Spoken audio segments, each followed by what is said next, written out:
Good evening, ladies and gentlemen. Welcome to the Monday, August 17th West Fargo City Commission meeting. I'd ask at this time that you join me for a Pledge of Allegiance. I pledge allegiance to the flag of the United States of America and to the republic for which it stands, one nation, under God, indivisible, with liberty and justice for all. Thank you. First order of business is to approve the order of the agenda. I have two announcements to make. Item number 6 on the regular agenda has been pulled. The folks that wanted to come in and visit with us about that, they're harvesting, so they're both in the field and they're unable today. Also, there has been something posted with regard to Nordic companies with regard to a public hearing that has been withdrawn also. That has been posted online. I'll make a motion to approve. Thank you, Commissioner Jurdevig. It's been moved to approve the order of the agenda. Is there a second, please? Second. Second by Commissioner Olson. Been moved and seconded to approve the order of the agenda as distributed. Is there any further discussion on this? Seeing none, all those in favor, please signify by saying aye. Aye. Aye. Aye. Opposed? Motion carries. Thank you, Commissioners. Next order of business is the approval of the minutes of August 3rd, 2020. They have been distributed. They are on pages 3 through 5. Make a motion to approve. Thank you, Commissioner Simmons. Is there a second? Second. Thank you, Commissioner George. It's been moved and seconded to approve the minutes of August 3rd, 2020. Is there any further discussion? All those in favor, please signify by saying aye. Aye. Opposed? Motion carries. Next order of business is the building permit report. It has been distributed. Is there any additions or questions on the building department activity report?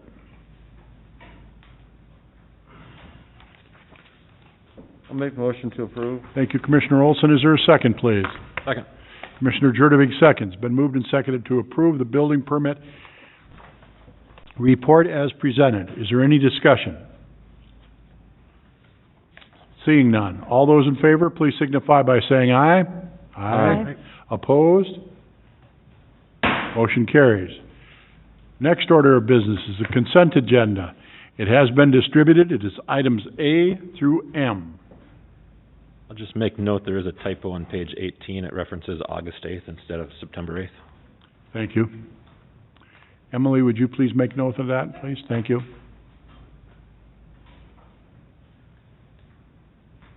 I move to approve the consent agenda. Thank you, Commissioner Olson. Is there a second, please? Second. Commissioner Jurdevig seconds. It's been moved and seconded to approve the consent agenda as distributed with the one amendment brought forth by Commissioner Jurdevig. Is there any further discussion? Seeing none, all those in favor, please signify by saying aye. Aye. Opposed? Motion carried. Thank you. First order of business on the regular agenda is to hold a second reading on the zoning ordinance amendment to sections 4-434, the downtown mixed use, and 4-435, the entertainment mixed use district. Mr. Solberg. Thank you, Your Honor. No changes since the first reading. I'd ask you to approve the second reading tonight. Are there any questions of Mr. Solberg? Nothing has changed, correct, Tim? I'll make a motion to approve. Commissioner Simmons moves to approve the second reading of zoning ordinance amendment to sections 4-434 of the downtown mixed use and section 4-435 for the entertainment mixed use district. Is there a second? Second. Second by Commissioner Olson. Been moved and seconded to approve the second reading of item number 1 of our regular agenda. Is there any further discussion?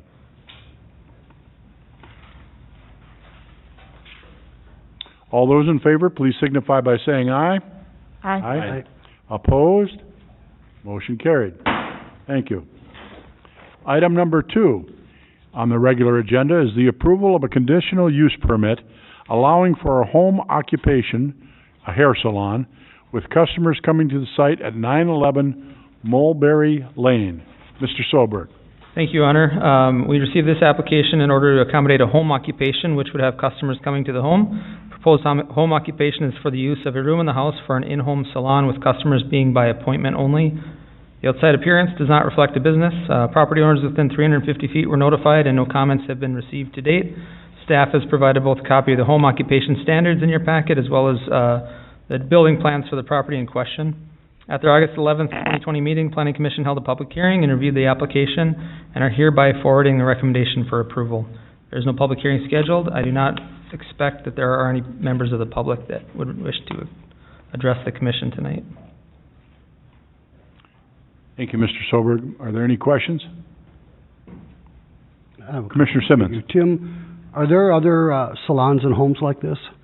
Yeah, it's not all that common, but we maybe see one or two every year or so. And do we, as a board, normally deal with them, or doesn't the another board deal with this? Planning and Zoning Commission holds a public hearing. When customers are coming to the site, it requires a conditional use permit. So, just in case, it's maybe sometimes a use. We've had chiropractors want to do it before as well. In case it's a use that might have too much traffic that would take away from the residential character of the neighborhood. Okay, I just remember, geez, it's probably been a few years now, when we had a citizen come up who owned a eye clinic, and we had not approved that one going. And I was just wondering if there's any comparison at all. I don't recall for a long time. Thank you, Your Honor, and Commissioner Simmons. That would have been one that had quite a bit of customers come into the site, and the outward appearance was starting to get a little bit too heavy on the commercial side. I was not here at the time, but did get a good background on that from Larry. So. Okay, thank you. Mr. Dirty, do you have something to add?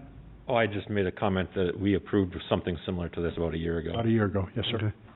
We did. Any other additional questions of Mr. Solberg?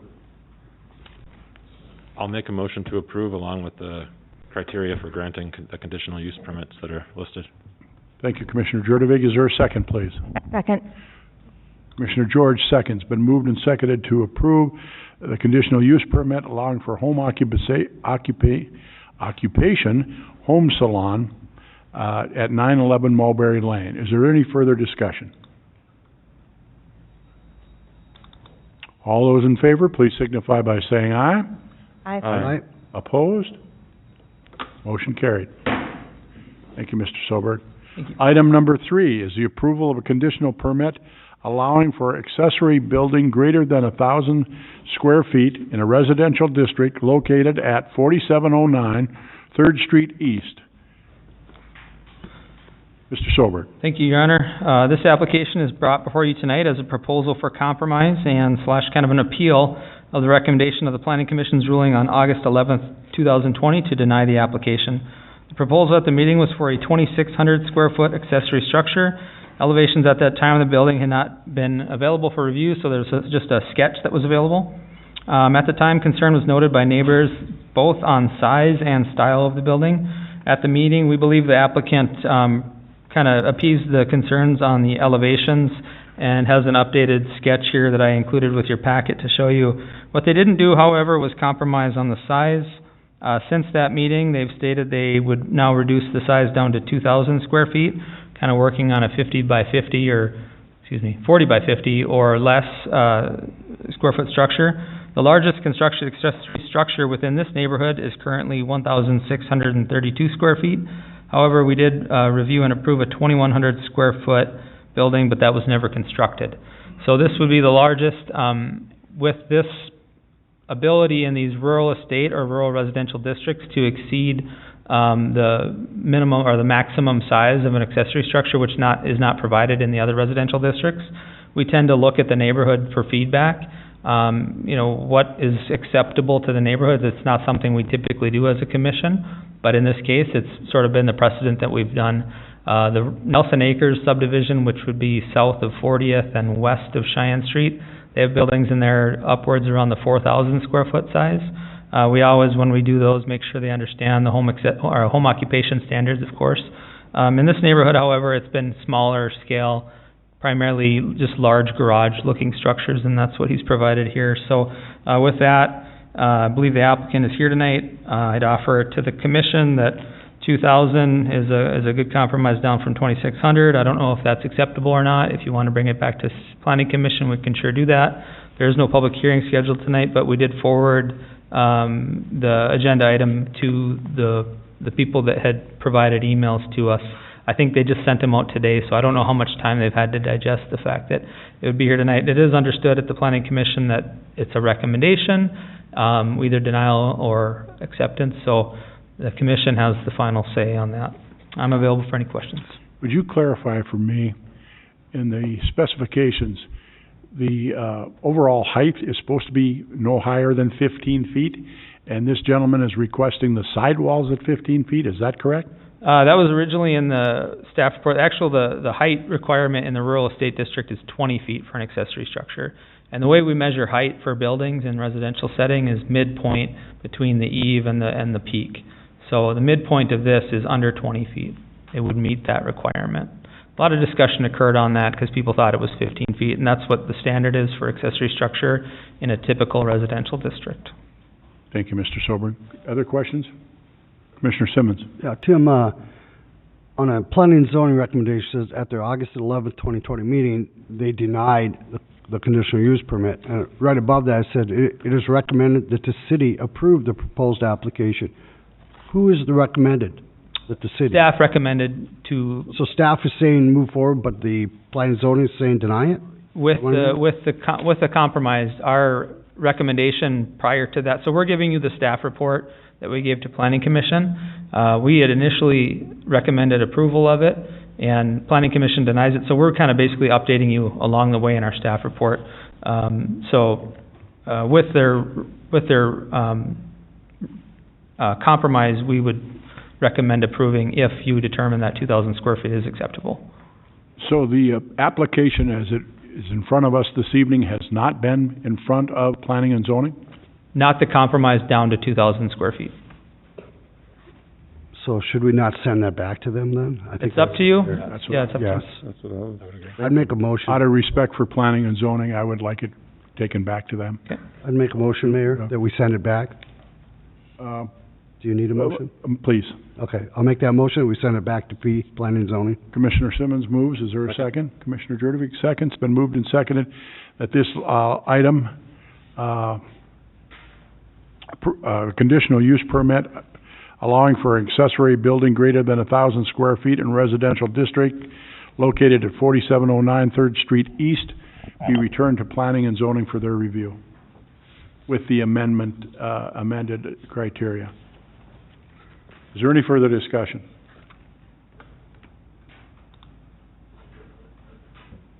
Seeing none, all those in favor, please signify by saying aye.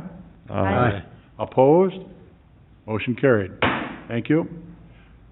Item number 4, consideration of a text amendment to A District standards to include within the conditionally permitted uses of 4-421.3 for the seasonal sale of retail goods, and consider a conditional use permit for construction of a warehouse and seasonal sale of retail goods. Mr. Soberg.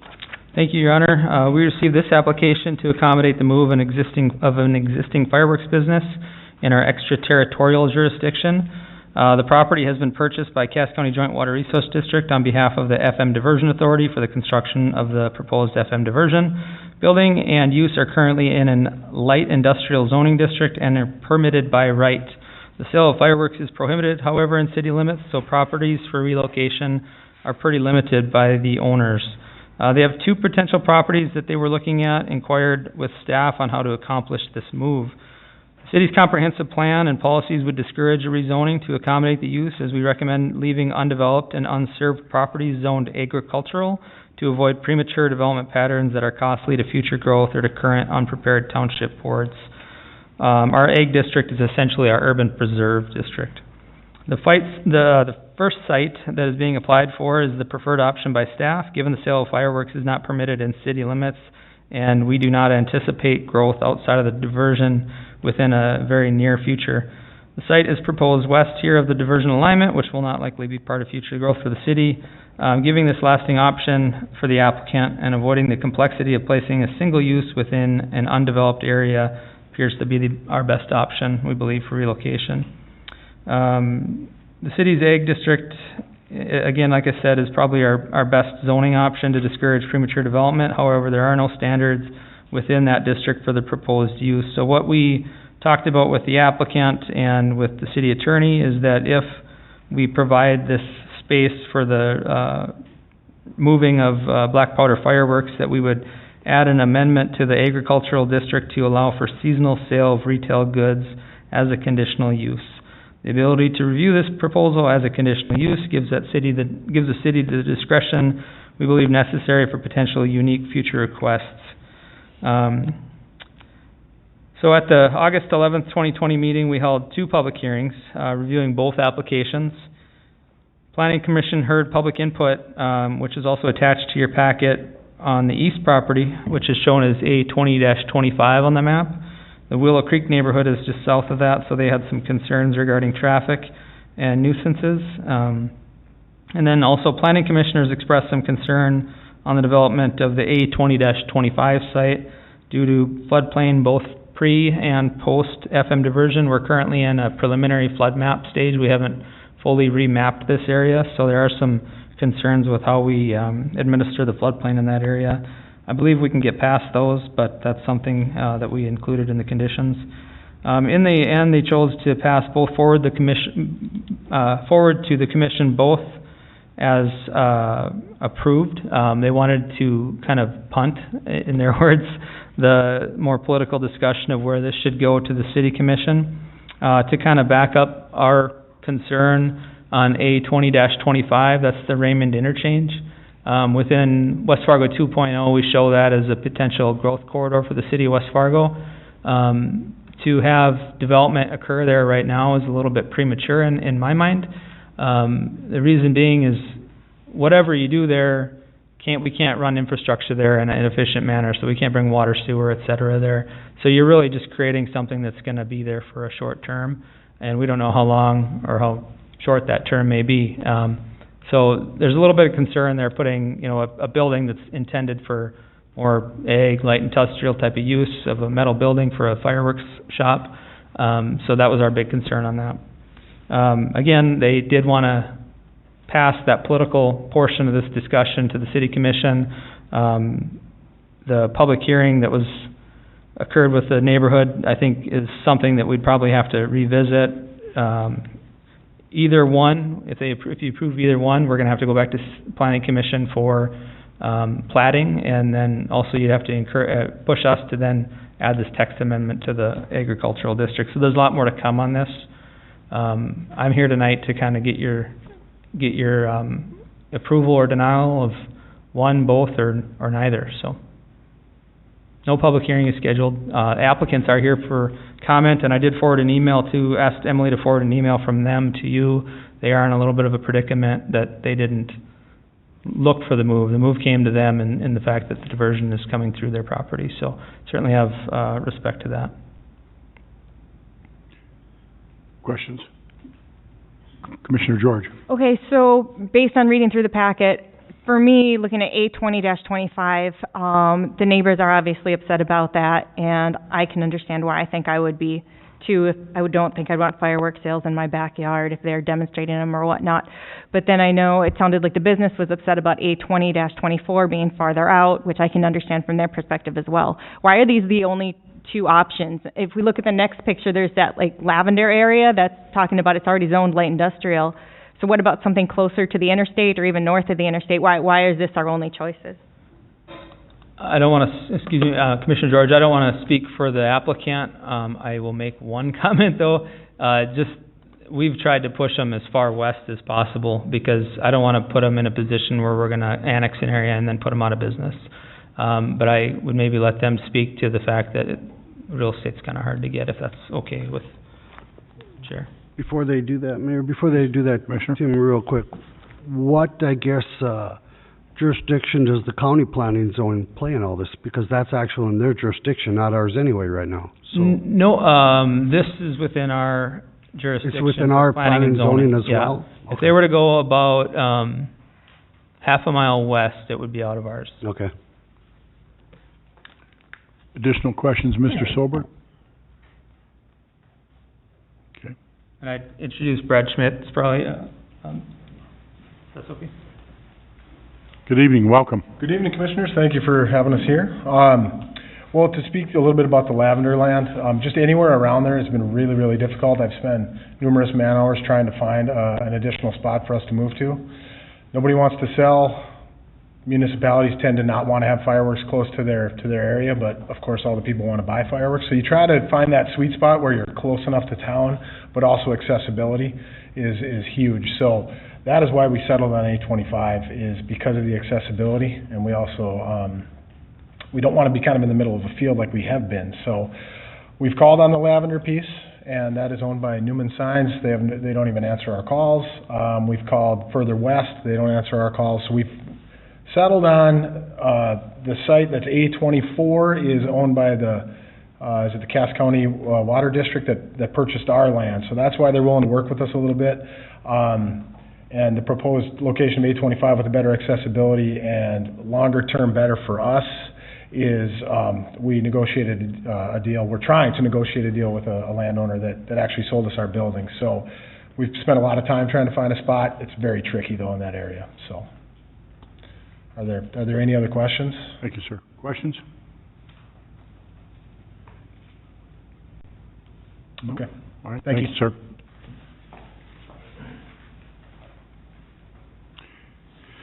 Well, this is I'd like to make a comment. Please, sir. Step to the microphone and identify yourself and your address, please. Thank you.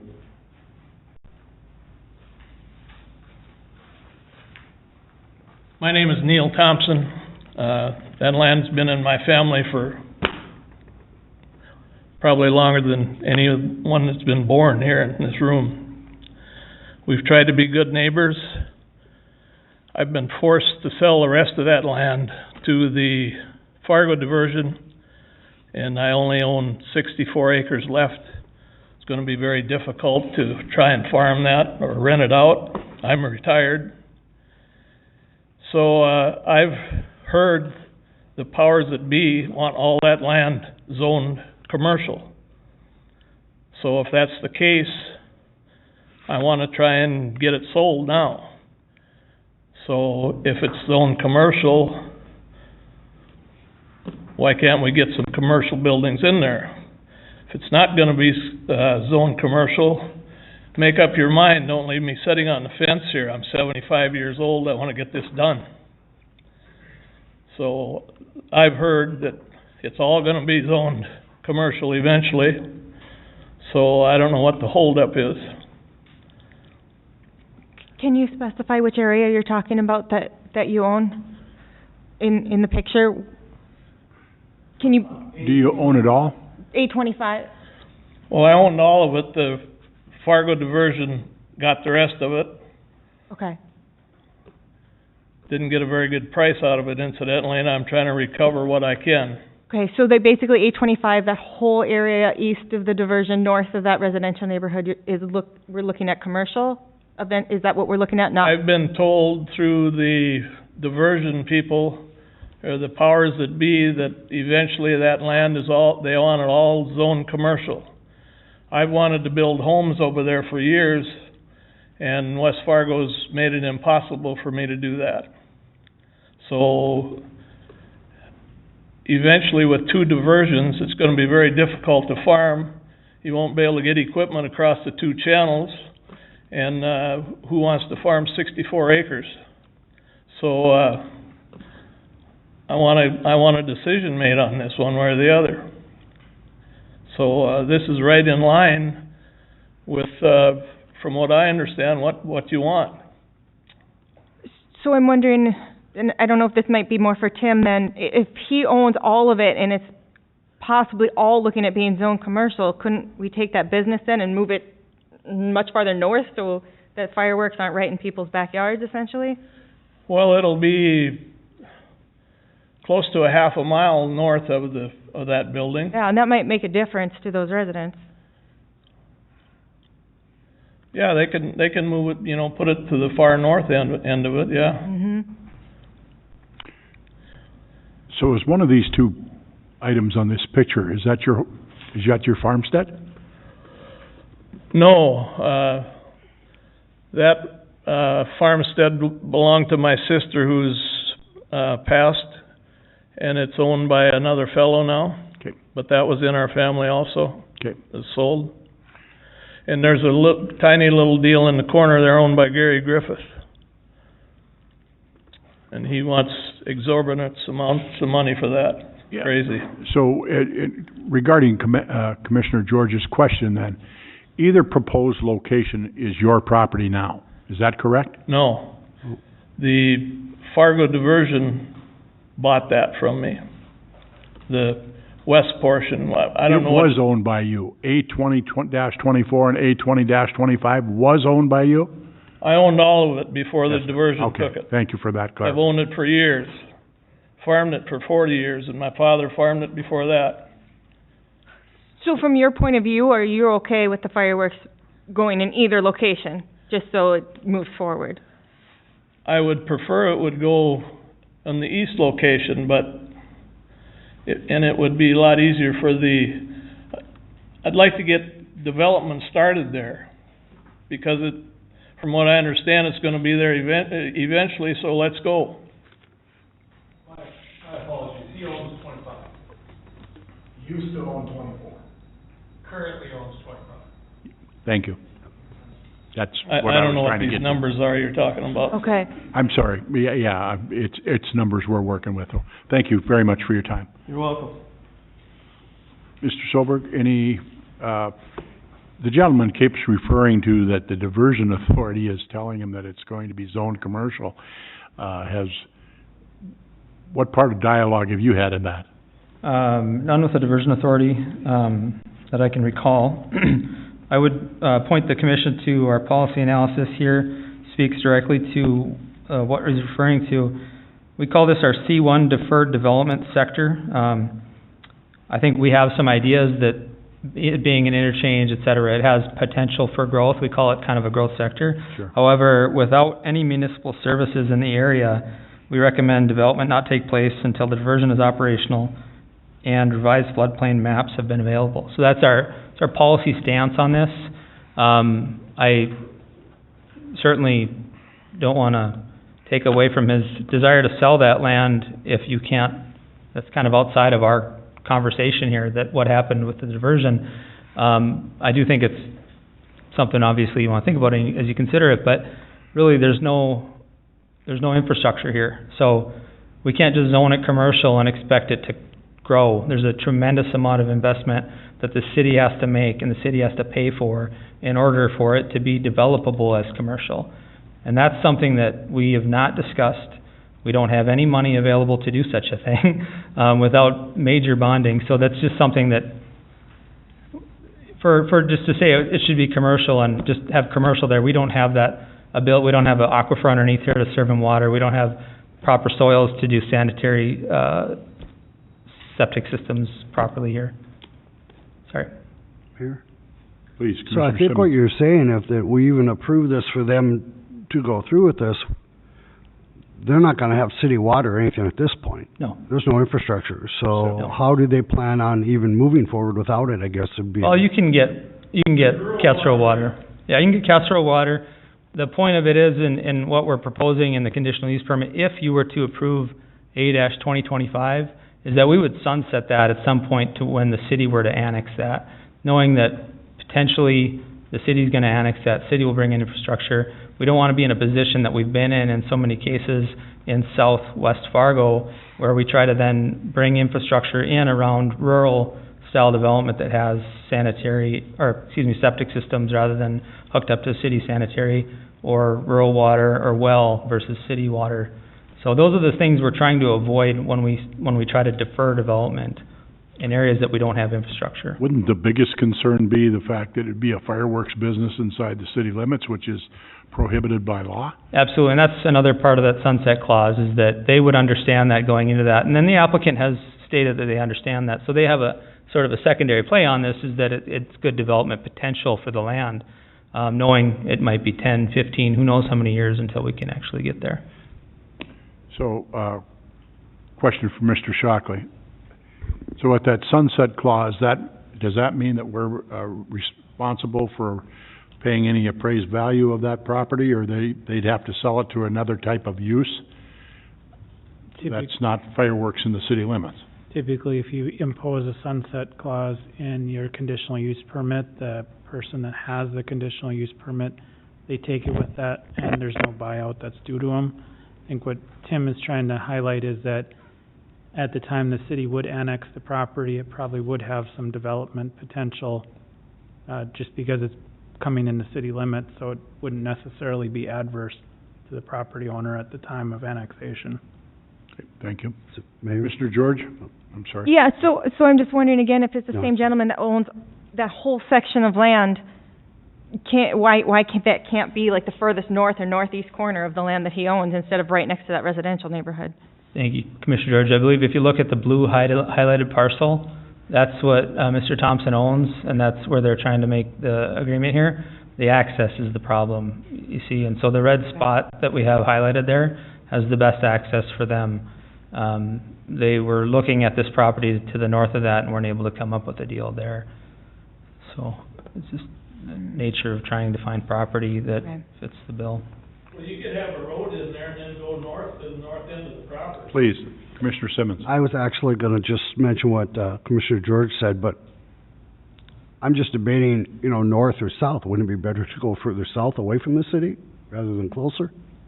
And they're almost south right now. There's only a little more section. But there's that willow. There's that willow, so, yeah. Either way, I think yeah. Thank you, Mayor. Yes, sir. Anyway, Commissioners, anybody else have any questions of Mr. Sobert? Mr. Shockley? Thank you, Mr. Commission President. Maybe just to highlight the issue, at planning and zoning, there was concern from that neighborhood development that is just to the south, and so their concern was having a fireworks stand, close to them, so that was one of the considerations that planning and zoning was looking at, and that's why the two recommendations have two different votes. I think the planning and zoning was more accommodating to the A24, but still recommended A25. And so I don't know, maybe there's an ability to adjust the access on A25 and you could have a win-win situation. I don't know for sure. And I did highlight the, votes.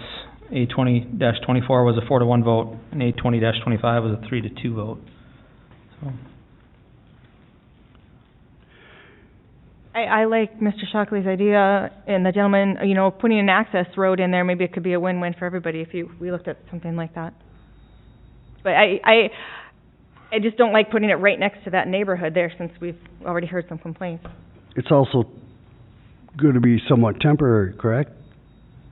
well, that could be part of the agreement, part of the conditional use permit agreement. I mean, if we don't annex there for the next 30 years, if we do it the way that we're proposing it, we would not change it. I'm most certainly not in their business, and so that's what they do, but my normal thought would be, when you go for fireworks, it's different than going to a grocery store. Location, location, location. Mm-hmm. I mean, in a case like us where you can't have anything within the city limits, to drive 5 or 6 miles to a fireworks stand is not beyond comprehensive to do that, I guess, but again, that's my opinion. I mean, I'm wishing we could get it maybe even further away.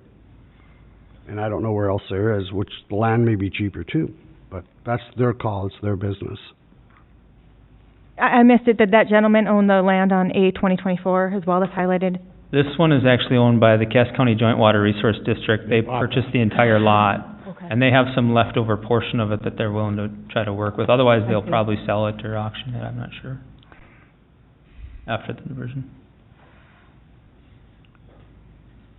So do we have a recommendation? Is that what you're looking for, Yeah, this time? Mr. I mean, Clerk? you certainly could approve both. Again, it's gonna be more complicated for them. I'd probably like to see an up or down on each of them. Yeah, restate the vote of what the planning commission did. I caught it, but I don't know if the public did. A20-24, which is the western portion, or western spot, was a 4-to-1 vote, and A20-25, the eastern one, was a 3-to-2 vote. In favor. Both of them in favor, yeah. And again, when it gets political, planning commission feels a little uncomfortable and likes to push that to the city commission. Rightfully so. Well, could we make a motion with Mr. Shockley's suggestion with putting an access road and putting it at the north end of that property so that we end up in that kind of more win-win situation? Is that something we can do instead of right where it's being proposed? Who would pay for that, though? We don't have the authority to, Okay, It's for the access road. extraterritorial, yeah. Okay. So, We don't have that authority. Property owners that would have to. right.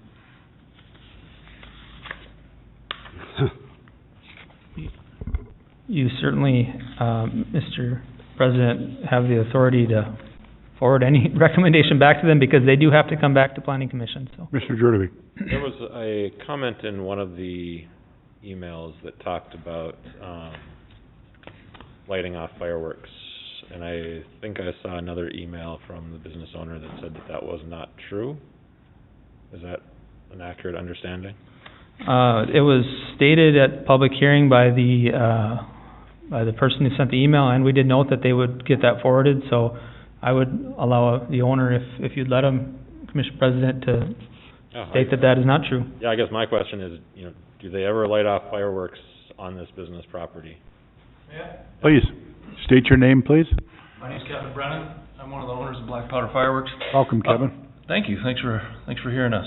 I believe, Mr. Silver, you're talking about the email that said we have 8 to 10 shows a year? 8 shows a year. We don't have 8 shows a year. We definitely light off fireworks. We definitely have a show for our family on the 4th. We don't invite folks in, but we do test some products throughout the year. That no way, shape, or form is it a show of a half hour, anything like that. But we definitely, new product comes in, we'll test it out. It's more intermittent than anything. But we definitely light fireworks off. And we are, I love the language of win-win. We're definitely open for any kind of conversation about stipulations about what we do out there in regards to lighting fireworks, whether it's time frames or amounts. In all honesty, we've done this for a long time, and it's a family business.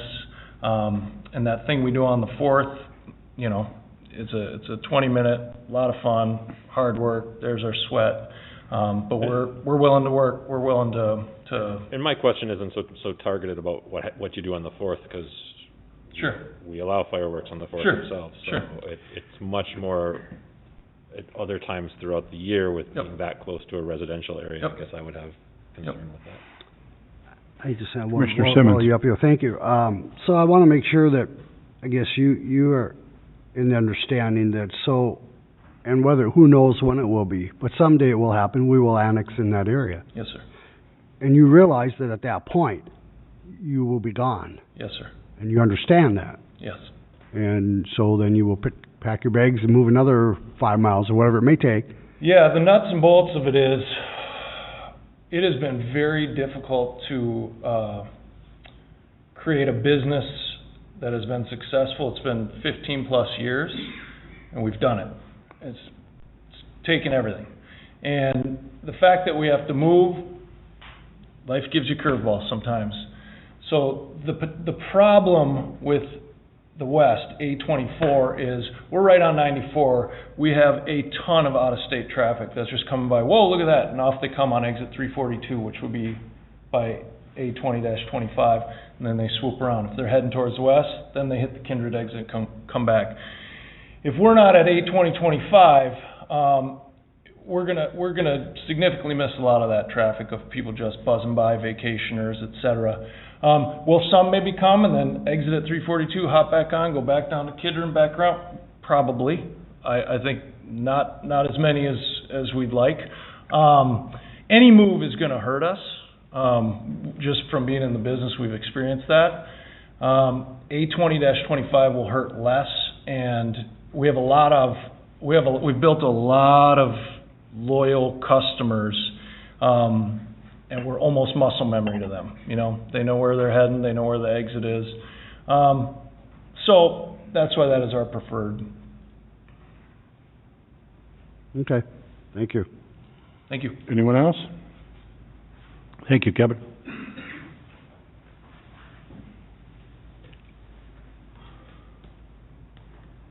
Anyone have a recommendation?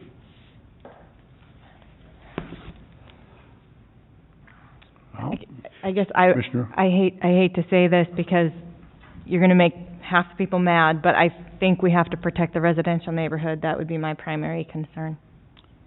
So your recommendation is A20-24? Yep. Is that a motion? I'll make a motion for that. Thank you, Commissioner George. Is there a second? Second. Commissioner Jurdovig, second. Been moved and seconded that A20-24 be the site that the city commission would consider. Is there any further discussion?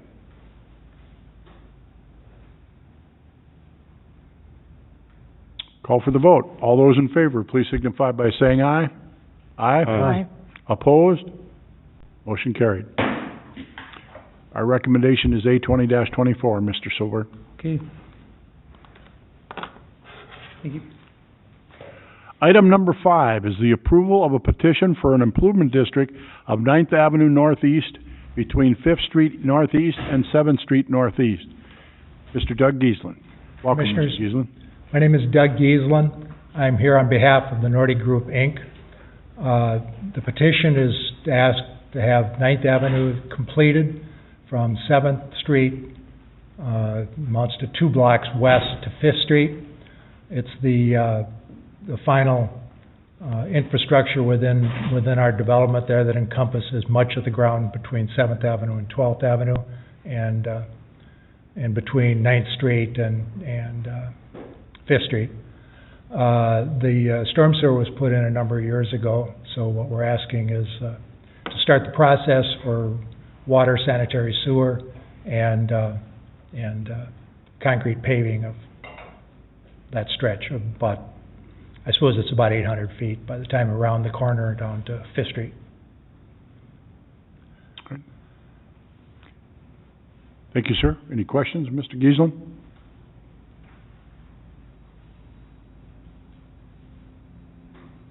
And all this, obviously will be on your property, correct? All the assessments and everything goes directly to you, to the group? No, we own 3/4 of the property. There's a building owned by it's an entity. It's owned by Todd Larson that's presently occupied by Waste Management. On the south side of the 9th Avenue right-of-way. The right-of-way has already been platted. And just east of 5th Street. And so he owns that, what amounts to 1/2 of the south side or 3/4 of the total. Is he aware of these? I've talked to him, yes. Okay. He did not express any opposition in our phone call. He thought it would benefit his property.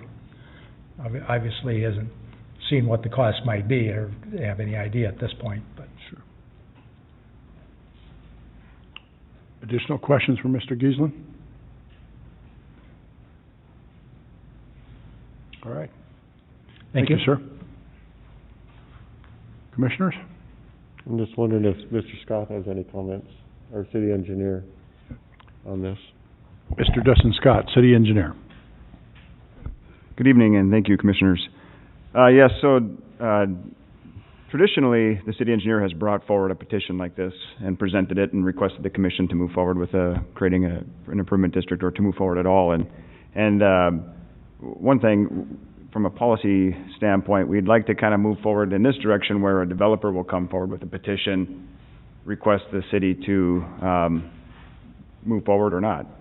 And so one thing I do want to clarify is that I believe if the commission were to take action tonight, it would be specifically to direct staff, like Mr. Giesland said, to start the process of installing improvements, which the next step would be to evaluate the infrastructure needs, put together an assessment district boundary, prepare an engineer's report, so on and so forth. And so tonight, Mr. Giesland is requesting the commission to direct staff to move forward, and basically that accepts their petition for this improvement. I have looked through, the petition that they've submitted. It seems to be complete. It includes not only the, standard language that we have regarding a petition for improvements, but it also includes proof of ownership of the properties. The one caveat, as you just learned, there are other properties in here that may be, subject to potential special assessment.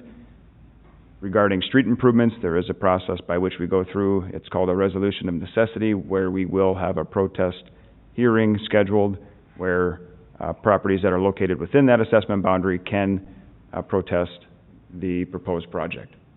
So, again, at this point, it's a matter of, does the commission want to accept the petition as presented and direct staff to move forward with the process of creating an improvement district? Thank you, Mr. Scott. I'll make a motion to approve. Thank you, Commissioner Simmons. Is there a second, please? Second. Been moved and seconded for the approval of the petition for improvement of 9th Avenue East between 5th Street Northeast and 7th Street Northeast, as presented by Mr. Giesland from Nordic, and direct the staff to evaluate the assessment boundary. Is there any further discussion? Commissioner George. Thank you. I just want to say I like the direction this is going, where the business requests it. I prefer that. I think this is a good direction versus the other way around where you're making people mad. I think this is a good direction. Thank you, Commissioner. This gentleman has, thank you, over the years I've been here, this gentleman, Doug, has done this many times like this, so it's a very unique project. They're very good to work with, and so. A great community partner, without question. Absolutely. Couldn't find the wording there right away, but you said it. All those in favor signify by saying aye. Aye. Aye. Opposed? Motion carries. Item number 6 has been pulled from the agenda, as stated earlier. Moving on to item number 7. Hold a second reading of Ordinance 1153, a modification of the Fire Code and organization and regulations of the Fire Department. Chief Fuller.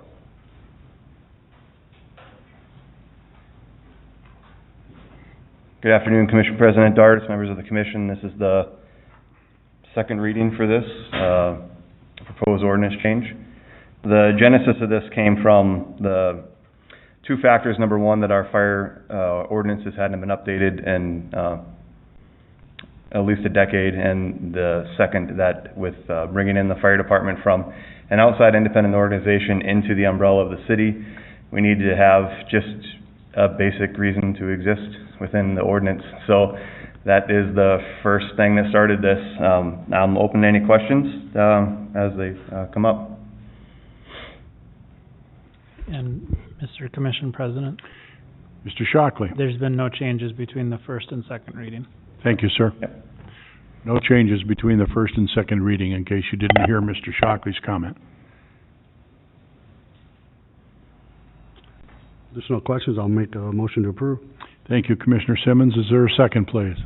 Second. Commissioner Jurdevig seconds.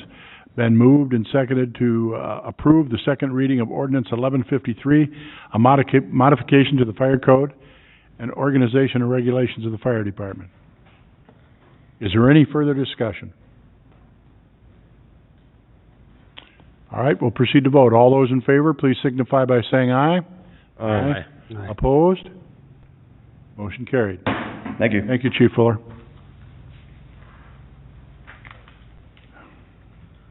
Item number 8 is to hold the second reading of ordinance number 1162, mobility impaired parking. Mr. Shockley, City Attorney. Thank you, Mr. Commission President. This is a very straightforward second reading, no changes between the first reading. This was repealing one section that was a duplication relating to parking in handicap spots, and the second part of the amendment was changing where the 50% of the funds are distributed from a local committee to a statewide committee pursuant to a request by the state and a change in state law. So, very straightforward, no changes between the first and second reading. Thank you, Mr. Shockley. Commissioners, do you have any questions of Mr. Shockley? Make the motion to approve. Thank you, Commissioner Olson. Is there a second, please? Second. Commissioner Jurdevig seconds. Been moved and seconded to approve the second reading of the ordinance 1162, the mobility impaired parking. Is there any further discussion?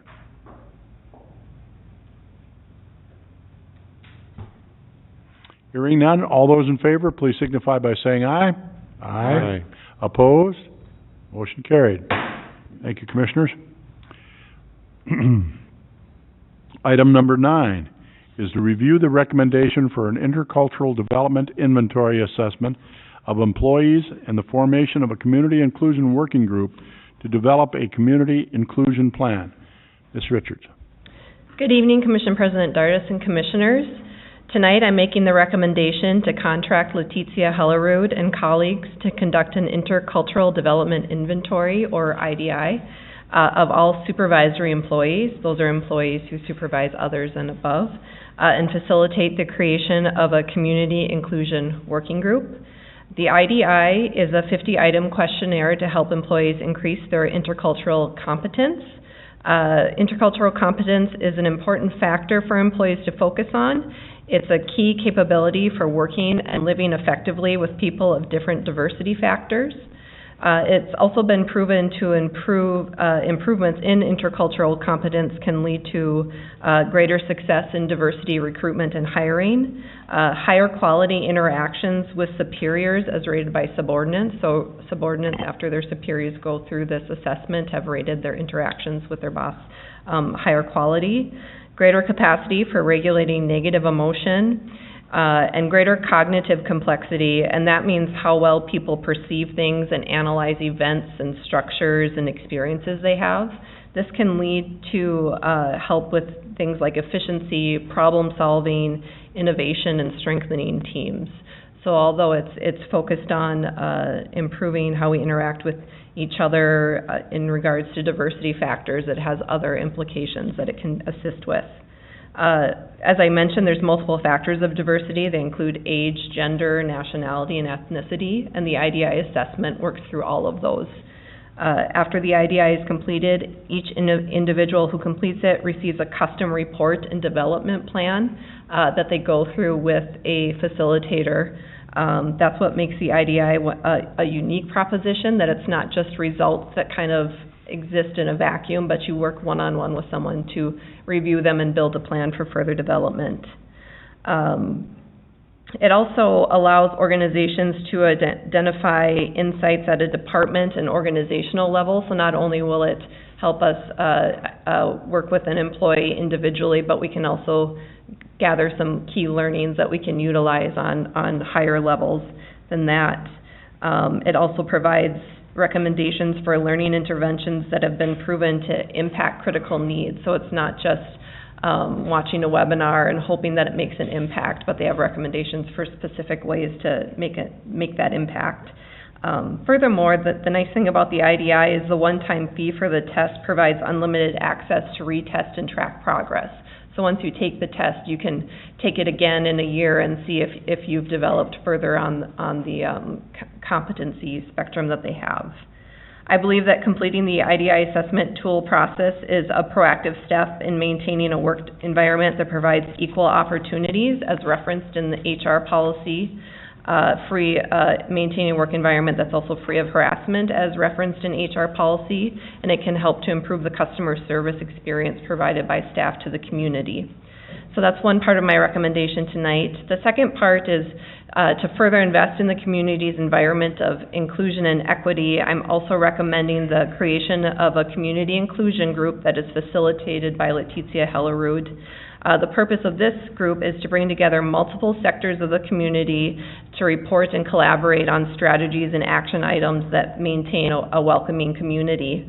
I believe that these align with 3 of West Fargo 2.0's community vision guiding principles, and those are to be engaged, which means strong leadership that cultivates community, incorporates equity and sustainability in decision-making, fosters partnerships to further local and regional goals, and thrives through active citizen engagement. The second one is to be bold, to move forward with initiatives and programs secure in the knowledge that we are worthy of the best and staying one step ahead of peer cities in innovation, creativity, prosperity, and quality of life. And the third is to be proactive, to plan for the future success rather than react to today's concerns. I believe that using that IDI tool also aligns with these guiding principles. This recommendation includes a request for $17,490 for the execution of the IDI. This covers the cost of the assessment for 53 employees and the cost of 2 one-hour sessions between the administrator and those employees to work through that profile report, build a plan, and then work through the progress on that plan. It also includes a request for $3,200 for the facilitation of the community group. As Commissioner Olson asked earlier today, it's a much lower cost because the goal for that group is to be a community partnership with many different organizations contributing, and that our investment would be in Leticia Hellerud to be the facilitator of the group and to keep it moving forward. It is a recommendation that it's funded with the 2020 General Fund contingency line item, which would have adequate unencumbered balance for this request. Finally, I just wanted to state that today my request is for 2020 activities. In my memo, I had noted this should be a multi-year approach and additional activities. I'd like to continue investigating funding sources such as community partners and grants before returning with additional details regarding those future needs. With that, I'll take any questions. Questions for Ms. Richard? Commissioner Simmons? I have a couple, but one, Melissa, it's not in our packet at all. It would have been nice for all of what you're saying. I realize you sent out emails. Yes. The viewers and the citizens. Yep. We did get it added to the agenda later, so it should be on the online link that's live for the last few Online pages. agenda? Yep. I apologize. I guess I'm just, so we went from what we were gonna hire for one specific purpose, and now you've expanded it to 3 different purposes, in a sense. You've now involved all the employees, as far as meeting with every employee, correct? And talking to all of them about inclusiveness and so you kind of changed the game here again. You went from one thing, now you've added more, and I'm not criticizing, that's fine. I'm just trying to understand it all. Sure. When I came before the commission previously with some high-level ideas for the philosophy, it was 1, to incorporate a tool that would help us assess employees, and 2, to have someone involved in facilitating a group. So that part hasn't changed, but as I looked at the cost, it was clear to me that we needed to start with just the supervisory and above to help manage those costs. So that is a difference from before.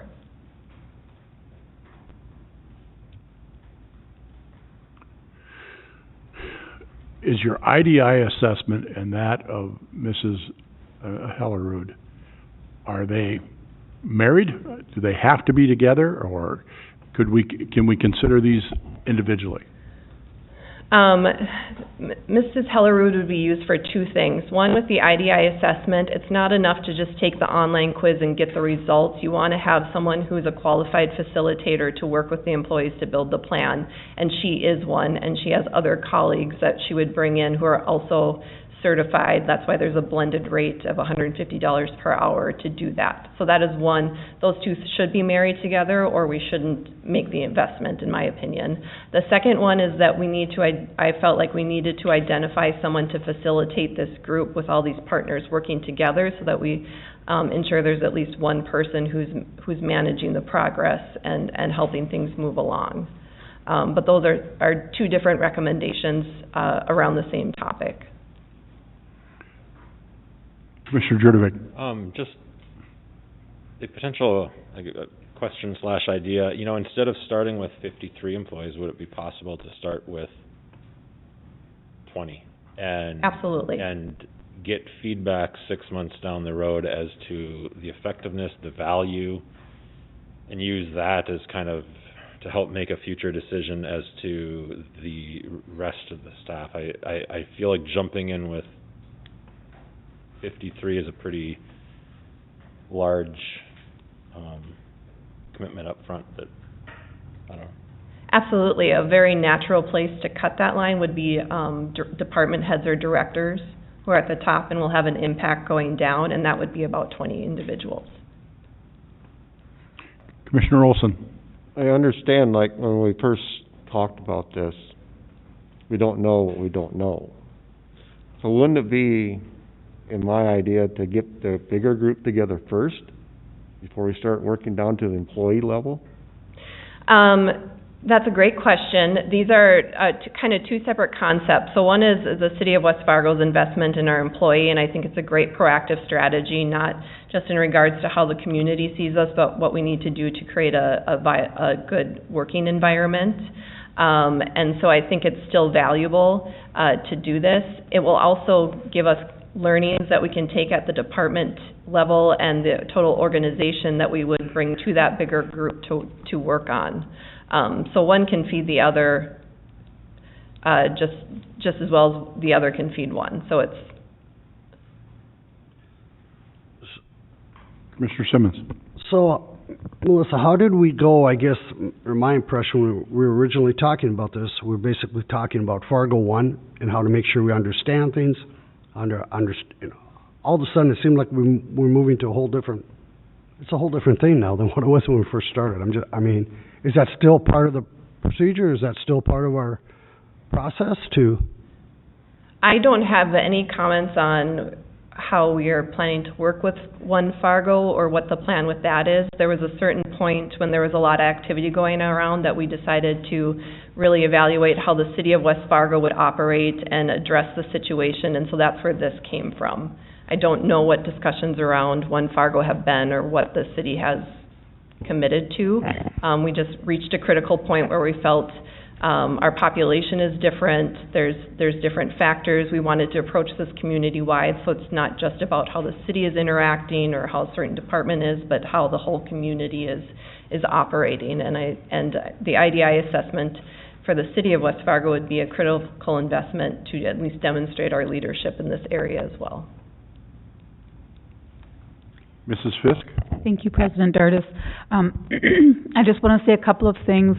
What I like about this approach is the whole community aspect of it, and that we're engaging our department heads in teaching ourselves and then getting a group to help us move through the community. This to me is not about what happened with the riots and in the Fargo One and that type of thing. That opened our eyes to the fact that we need to take a look at all diversity. We're talking LGBTQ, we're talking, race, we're talking, financial inequality. There are people that get treated differently because they're perceived to not have enough of a status, different things like that. And I think if we can take our employees and train them to be better people, to be better managers and work better with everyone, I think that is a huge benefit to the City of West Fargo. And we've always strived on being different from the rest and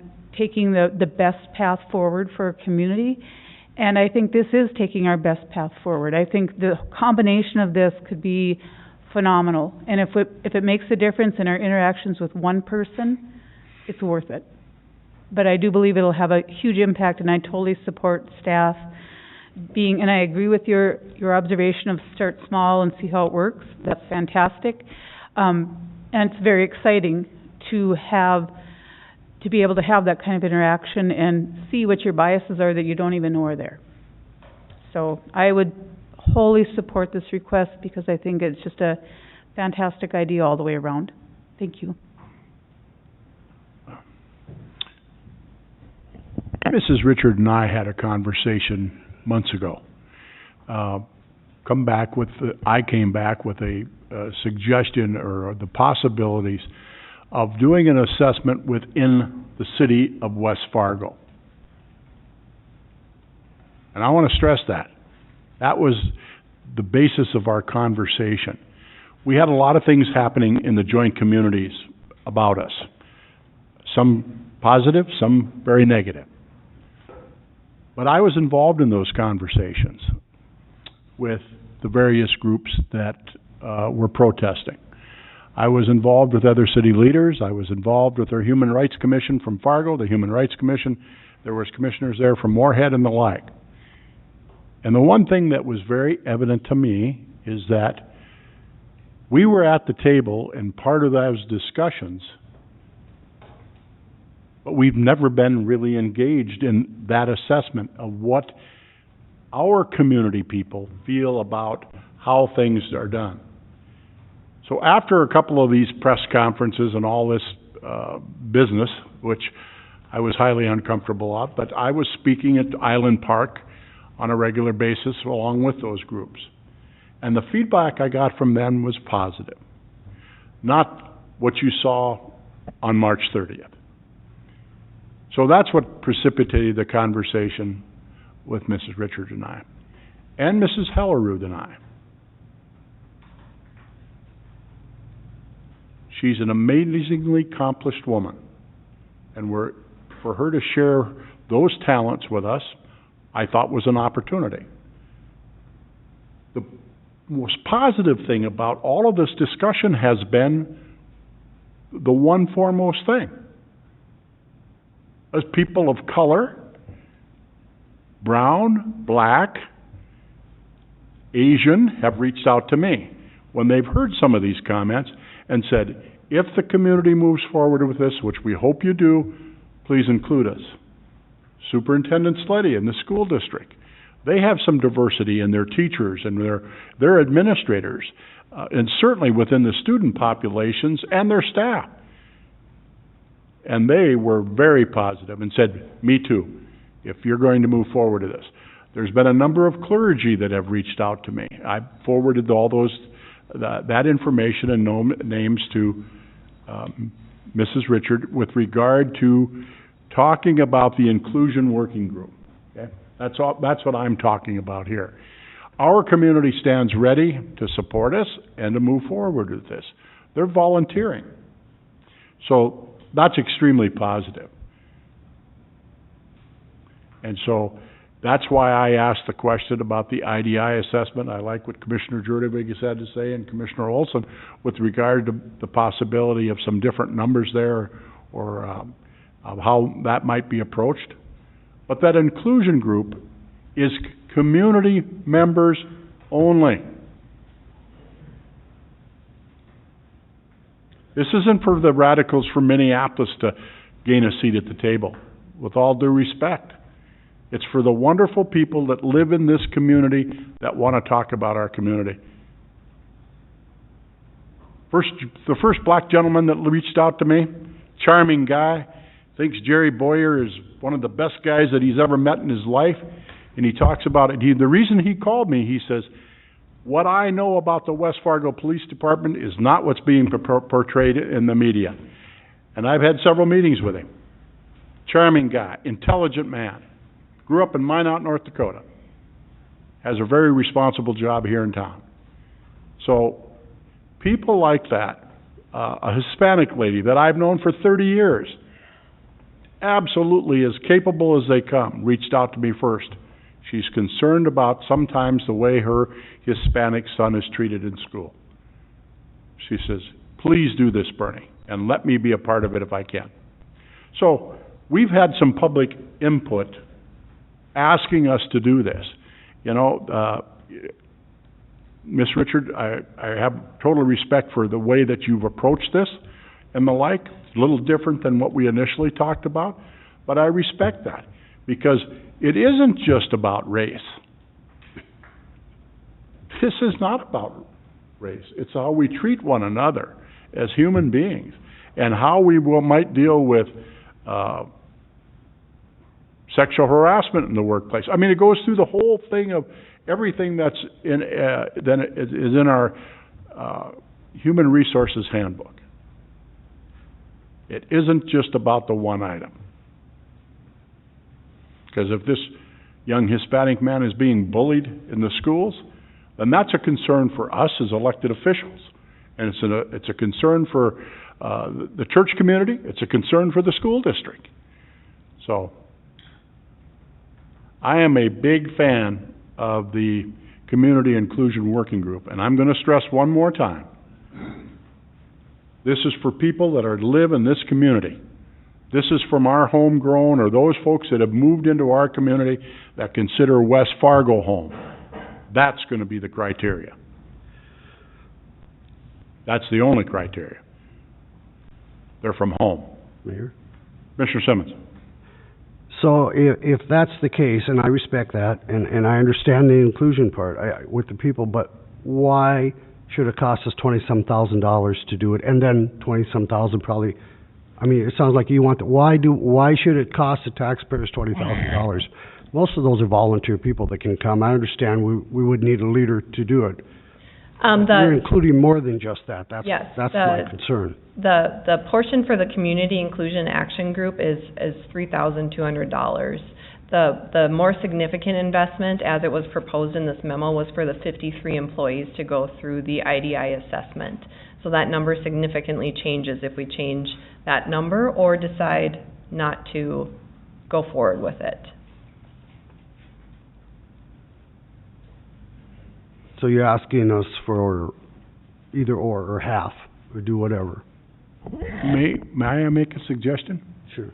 A lot of this information came to us today with regarding the IDI. Could we separate the two? Would that be acceptable? That there be more discussion on that? I have the opportunity for all of us to meet one-on-one from that part of it.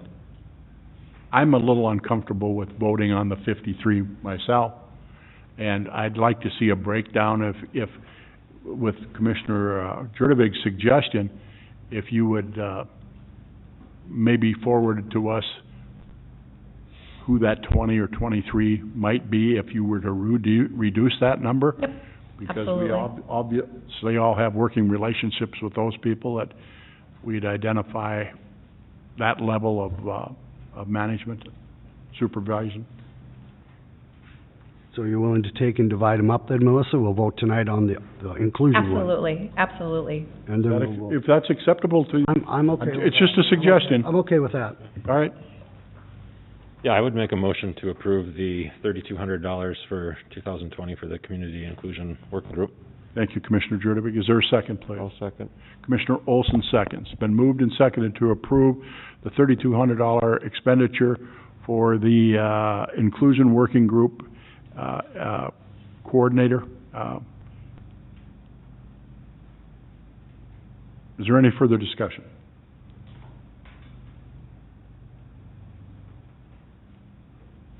All those in favor, please signify by saying aye. Aye. Opposed? Motion carries. Thank you for your time, I appreciate it. So, you'll be working on a reevaluation for the comments and suggestions that you've heard here? Absolutely. I appreciate all the feedback and look forward to continuing to provide Thank you kindly. information. Yes. The next order of business is item number 10, and that's a discussion on the West Fargo Airport levy. Mrs. Fisk. Thank you, Commission President and Commissioners.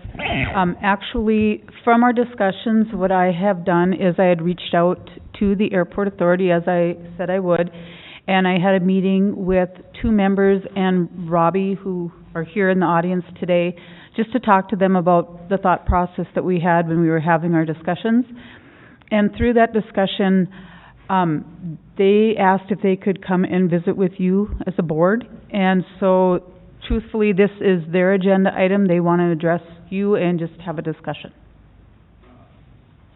Do you know the gentleman or lady who's going to be the spokesman for this? Okay, when you come forward, if you please stand at the microphone and tell us your name. Thank you, Commission President and Commissioners. Robbie Grandy. I'm the airport manager. We've been here before, as I think most of you know. It was just, I was not at the last meeting. It was discussed about switching the West Fargo Airport funding over to county-sourced funding, which was looked into and sounds unlikely. So, I guess, we've been here before, and we'd like to know, do we want an airport or not? It's getting really frustrating, because we're trying to, as an airport board, smartly and slowly grow our airport, which is very busy. We've had a lot of activity this summer, even through the strange times we're in. We take it very seriously, our budget and spending our money wisely. Commissioner Simmons has been on our liaison for the previous couple years now. Commissioner George is, who's been to 2 meetings. So really, you know, my question is, as, you know, airport manager, I'm also a business owner at the airport. You know, we want to keep moving forward. We want to be part of the city. We've tried to show more involvement with the city. Last summer, we had a fly-in during West Fest. And public has always been invited to our other fly-ins we've done. You know, we are a part of the city, and we want to be a part of the city. We also want to be wanted by the city. So the fact that, you know, potentially cutting funding to a piece of city infrastructure, it's getting a bit frustrating to keep coming up every couple of years. This has been, but you've experienced this before? I've experienced this twice before, sir. Many years, every year, pretty much. Oh, They've had discussions on it. All right. Bobby, tell me, you talk about us business owners out there. How many business owners are out there? Well, there's myself. I own an aircraft maintenance shop, just a small shop. Sure. Dave Gust runs a aerial application business. I'm aware of Dave's, yeah, Yep. yours. And also Skydive Fargo operates their skydive club and school out of there. Okay. Those are the main based businesses. Thank you. 3. Well, and if I may. Commissioner. So I'll clarify just a little bit the comment I made and the context of the comment I made 2 weeks ago. We approved our 2021 budget, and in so doing, we have created a hole in our 2022 budget by adding staff and headcount. So we know that when we're sitting in here a year from now, we're going to be facing a mill increase of probably more than just 1 or 2 mills in order to make that work. So my comment wasn't so much targeting the airport, more so than using it as an example that I believe that our commission should not wait till next summer to start trying to figure out where we can find long-term savings in our budget so that we're not facing that problem. And I gave the example of the airport as being something that, you know, personally I do think should be on that list. And I realize how frustrating it probably is for you and some of the other people in the audience to, as Commissioner Simmons said, it comes up all the time. I get that that's frustrating for you. I also think, though, that for taxpayers, I believe that property tax should pay for things that are used or can be used by anyone in the community. Like the airport. Well, I don't own an airplane. Sure. And Commissioner I fly Olson, out of Hector. Commissioner So personally, if I was paying, I would rather pay my .87 mils next year to Hector to have better parking. To be honest with you, because Sure. that's my airport. I mean, that's the airport I use. Sure. And I think the 99% of West Fargo, when they need to fly somewhere, that's where they go. So I don't believe that property tax personally, and this is just my opinion, should fund something that is probably, how many West Fargo residents have airplanes at the airport? Roughly, doesn't need to be exact. There's roughly 40 airplanes based there. I would say the majority are West Fargo residents. So let's assume they all are. 1 in 1,000 people, so 0.1% of West Fargo residents park their airplane there, but 99.9% pay for something where they don't have, when they don't have an airplane, they're parking there. And so I struggle with that from a property tax perspective, and I have nothing negative about the airport. When I was in college, I actually did jump out of some airplanes out at the airport. Sure. The sewage lagoons made me really nervous, to be totally honest with you. But, so I have nothing against the airport. It's just, I believe that we should be trying to figure out a different way to fund it. Aerial applicators, great, wildly important to our state economy, but that's a benefit to the county more so than it is to the city of West Fargo, as an example. Robbie, may I have a chance to speak on behalf of the airport? Can the secretary of the airport board speak? Absolutely. Just state your name, please, for us. Yes, my name's Matt Redka, 1705 4th Avenue East, Meadow Ridge neighborhood. I'm a pilot at the airport. I base my airplane at the airport. If you think pilots have ice water running through their veins, I can tell you that's not the case for me right now standing in front of you. I get kind of nervous sometimes speaking. But as Robbie mentioned, I served as the airport secretary, and as Robbie already mentioned, I'll try not to repeat too many things he mentioned, but this concern has come up by the commission in the past. This is also the first time I've seen this issue come up since my time on the airport authority. First off, I commend our city officials for doing their best to responsibly manage the budget during these times. However, defunding an active and well-maintained airport would be an imprudent decision for the city. As the city continues to expand and grow, there will be an ever-increased demand for the airport.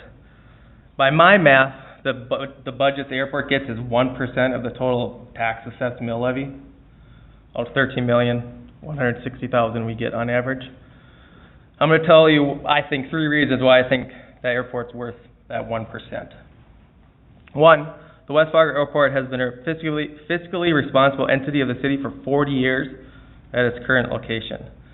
It continues to meet the requests for reducing its percent of mill levies down to less than 1 mill currently. It generates revenue through state grants, public hangar rental, and lot leases, as many of you are aware. Additionally, as you might be aware, all the privately owned hangars on the property are subject to that same tax assessment, despite the city retaining the ownership of the land. This generates a substantial amount of direct revenue to the city, not accounted for in the budget. This revenue generated at the airport will continue to increase as the airport expands and new privately funded hangars are constructed and assessed for that same tax. The city of West Fargo Airport is a place of commerce. It's a location for pilots to conveniently access West Fargo to buy goods and services, conduct other business, or simply visit the city for pleasure. The State Aeronautics Commission technical report estimates that north of $220,000 in spending from visitors to the airport are put into the community. It has a well-respected mechanic shop.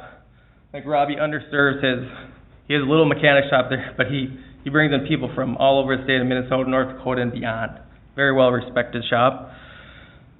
He mentioned the agricultural spraying business and the Skydive Fargo, which brings in members and visitors from all over the upper Midwest. I think it's a few hundred miles to the next closest jump school. Thirdly, the airport serves as a community outreach and education location. The airport is used by many local flight instructors for business and instruction. It serves as a facility for the West Fargo Public Schools aviation field classes, thanks to the relationship our airport manager, Robbie, has made with some educators at Cheyenne High School. And it hosts a successful flying and open houses, which allow anyone interested in aviation the ability to come and experience it within their own community. I'd like to close by mentioning the airport, similar to other municipally funded components such as libraries, parks, and schools, as Commissioner Jurdevig mentioned, may not be used by everyone, but do serve a specific constituency for some of the residents, such as myself. West Fargo is the 5th largest city in North Dakota. All other cities in the top 15 have an airport. Moreover, I hope that I've shared enough with you that you can see the value in 1% of its mill levy, but what I really hope is that we can work together with city commissioners, city planners, and other leaders to grow together responsibly and close the book on having this reoccurring discussion of the future of the airport. Thank you. Do you have any questions? Question? I do. Commissioner Simmons. Okay, so I don't really think it's a question as far as whether or not we want an airport. I think we all perhaps agree somewhat we would love an airport. I think the question is more is the income that airport brings in, as you mentioned some, but basically the money, okay? So, for an example, and again, you guys, there's a lot of good reasons to have the airport, Robbie, and I know that. You know, one of the best reasons is when we have the flood, we always call on you folks to help us out, and you volunteer everything. But again, when it comes to the dollars, the actual dollars, so I think what at least, I will speak for Commissioner Jurgovec, but I've always had the concern, even as, as being on your board, or not on your board, but ex officio, that the prices that you charge, you know, for like takeoff and landings and that type of stuff. For example, do you know what Fargo charges for takeoff and landings? Mandy? Nothing. You do not. Okay, I wanted to educate everybody about takeoff and landing fees because there's a huge misconception about takeoff and landing fees. I can go anywhere in the country and take off and land as much as I want to and not get charged a darn thing. When people hear about, okay, number one, there's no takeoff fee. That's not a thing. As far as landing fees, that mostly applies to commercial airliners. If you're not a commercial airliner, you're not necessarily going to get charged a landing fee, which is not going to. So if you fly into the Jet Center, if for you example? go to the Jet Center, you will get charged a fee because you're going to the Jet Center. I can go to the South Ramp, not get charged anything. I can go to my private Slow hangar, down a little bit, not Mandy. get Slow charged down. anything. Hold on. Mandy, I can. So, see, that's a concur with misconception. Mandy's- It's a misconception. What takeoff and Okay. landing fees are is a complete misconception. I can go to Moorhead, Kindred, Castleton, any other airport, there is no takeoff and landing fees. If you go to an airport that has a full-service FBO, like the Jet Center, then you might get charged a landing fee, but Okay. they provide full services, full-service fuel, full-service tie-downs, everything. West Fargo doesn't have that. There's no services, essentially. I mean, okay, there's a fuel pump. You have to do it yourself, like at the gas station. Yeah. Nobody's doing it for you. There's tie-downs, but you do it yourself. There's nobody doing it for you. Nobody's towing you around. You'd have to hire that, Okay. you know. I got it. I have the Yeah, floor, Mandy. so that's, I just want Thank you. people, I wanted Okay. to say something about that, what takeoffs and landing fees are, because it's not what people think they are. And that's good. I'm glad you said it. I honestly didn't know that. I thought, I was always told by you guys, actually, Fargo, you don't charge anything, but Fargo charges something. So that's a good thing for us to know. There's no way we can do anything. What about like the sales tax? Like Robbie, your business, do you pay City of West Fargo sales tax? Yes, I do. Okay, see, I didn't even ask you that before. I think what we all want to know is maybe learn a little bit more of those particular details and where there's a place that we could at least do something to help, you know, for the airport to support somewhat of that mill levy, I think, and I won't speak for Commissioner Jurgenbeck. I think But- that's in line, you know, Thank you. you Thank you. mentioned the library in what you said, and I'm a huge fan of the library. Every single resident, whether they use the library or not, can go to the library. Every single resident in this town, whether they use a park or not, can go to a park. It's not a question of their social or economic standing or financial ability to be able to afford something. Becoming a pilot or,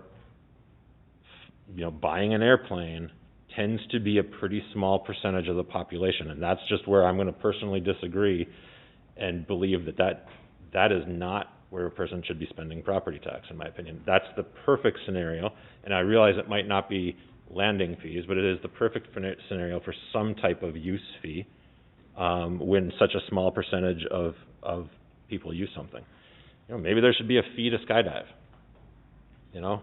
maybe there's lots of, there aren't just two options here, there's lots of potential areas. There is a fee to skydive. They pay, To the city of West Fargo? yes, Okay. they do. That's good information. I was unaware of that. Yep, and, just to back up, to talk about anybody that can use it, Commissioner Olson used the airport for a business trip when you flew with, Brad Dykeson out, when you were at the FSA. Flew out west. Your retirement party. Yeah, retirement party, yeah. Yep.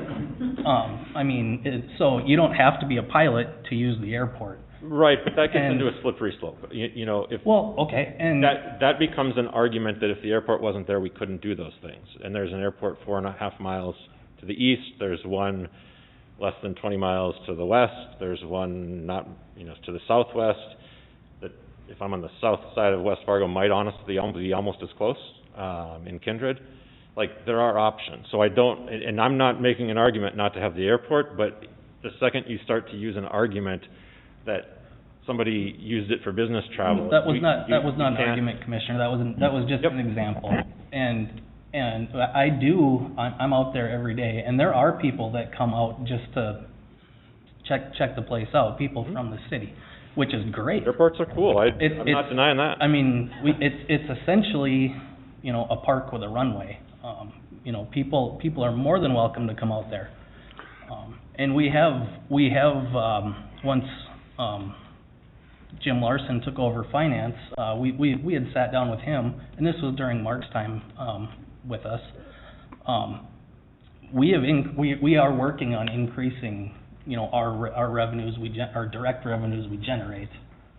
And that's great to hear, because I mean, that is probably, that is all I'm really asking for. And that we continue to look at we absolutely revenue are. models, so that a larger percentage over time of the airport funding comes from the people that are using the airport in some form or fashion, and less of it is a burden to taxpayers I would argue 90, I don't know what percent, but a huge majority do not use. Matter of fact, I'm going to guess that a third of the people in the last 2 years I've asked about the West Fargo Airport have honestly responded back, we have an airport? I hear it all the time. Yep. And which I've had this conversation with several of you. That's been a double-edged sword over the years, because people not knowing it's there, we don't have to deal with any, you know, vandalism issues. The other edge of the sword is this. So. Those were things, though, that we were trying to work on when I was with you, to more get with Melissa and do more, you know, advertising, you know, things like that, to get you more known. And I think you need to continue doing that, try to get more people to go out there. Well, West Fest came in at the last minute this year, and we didn't have time to plan. With COVID, no, absolutely. Moving forward, that's the kind of thing that we want to do.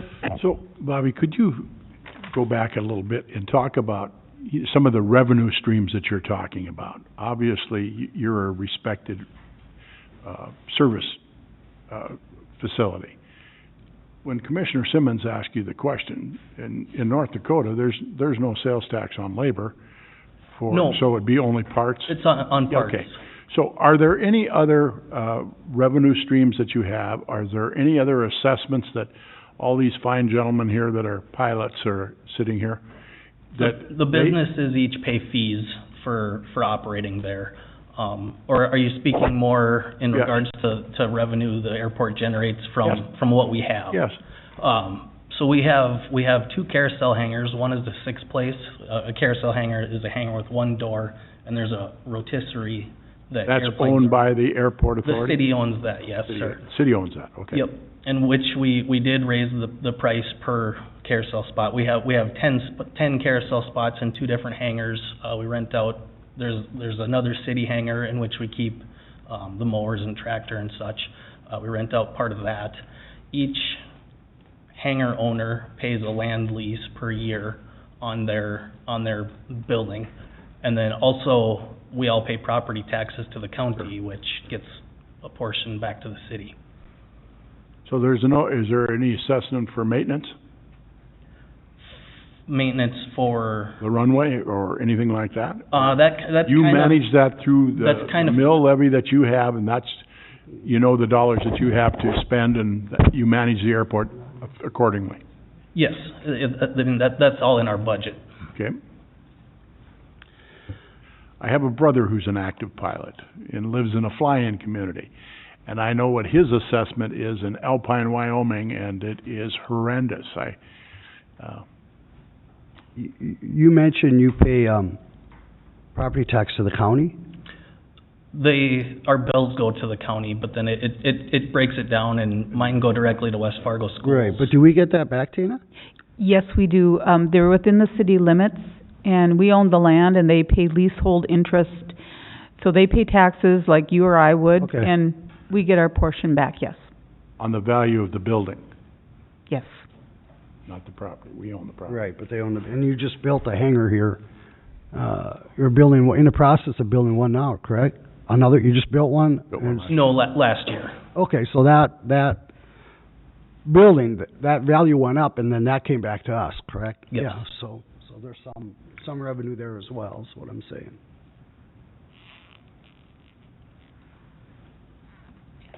Mr. Gust, please join us. Introduce yourself. Introduce yourself to the. Gust, 3724 26th Street, Northwest Harwood. I am not a resident of the city. I do serve on your Planning and Zoning Commission as an ET. When Tim called me about possibly serving there, I thought this was a great way to pay back the city for my use of the airport. I am under, I know that you guys are subsidizing me. I know there's no question. So I thought this is a great way I could try to pay you back. And, to be perfectly honest with you, after, sitting in meetings listening to sign ordinances so that you guys don't have to, you owe me, okay, so we're clear. I know I shouldn't have let I you really- come, I knew I shouldn't have let you Yeah, I come to know. the microphone. Tim, You're gonna I'm pick on a sign man for crying out loud. I know that. And Tim, I'm sorry I missed the meeting last Tuesday. It sounds like there was a lot of fireworks there, and I should have been there. I thought about coming up here and talking about my business and how this would be devastating for me. My wife and I just came from the Cass County Commission where we have a grass runway northwest of town where we wish we were actually operating out of. The county just initiated quick take proceedings against our property. And so I'm sick of talking about my business. Sick of it. What I'm going to talk about is more intrinsic value in this place. The Cheyenne High School has an aviation program. And I'm getting emotional about that. I don't know why, but it's been a tough day for me. And Dave Grabdahl, the instructor, has asked me to come there and talk about aerial spraying to the kids. And he now has second-year aviation students. And I go to them and I talk to them about the electronic flight bag, ForeFlight, and how all that's changed from when I started. And we were talking about diversity earlier, and these classes are full of young women and kids of color. And these 70, 80, 90 kids come out to the West Fargo airport and get their first airplane ride out there. And I've been privileged enough to be able to give them their first airplane ride. And it's amazing to watch these kids get into the airplane for the first time and look at all the dials and become overwhelmed. And we just start telling them what it is. I mean, it's so cool. And we've had administrators out there, and busload of kids comes right up to the airport. They load them up, they run them through a process, and get them in there. And we couldn't do this at Fargo, And Kindred and Castleton, it's probably too far to get them out there for that kind of stuff. But it's cool. It's right in. It's right there for them. And the administrators are going, I didn't know this was here. This is so cool. They were so excited, and the energy in that group. If it ever happens again, come out there, please. It is the greatest thing ever. I